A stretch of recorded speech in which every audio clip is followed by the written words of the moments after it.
لو كنت بتعاني من زيادة في الوزن ودهون في منطقة البطن، أو لو كنت من أصحاب البشرة السمراء وعندك بقع بتطلع في جسمك خاصة في منطقة الرقبة، أو لو كان حد من قرايبك من الدرجة الأولى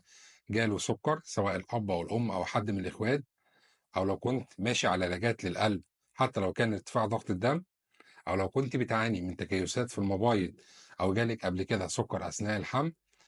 أو لو كنت حضرتك أو حضرتك مش بتحاول تمارس رياضة حتى لو كان رياضة المشي، أو لو كنت بتاخد أدوية كتير زي أدوية بتعلي السكر زي أدوية الكورتيزون ومدرات البول وأدوية الاكتئاب لفترات طويلة، أو لو كنت بتحلل تحليل دايما كوليسترول ودهون ثلاثية بتلاقيهم دايما عاليين عندك، فمعنى ذلك إن حضرتك من الناس المعرضة إن يجيلها سكر. علشان كده لازم نعمل تحليل سكر تراكمي كل 6 شهور على الأقل، ونستشير الطبيب المعالج بتاعنا.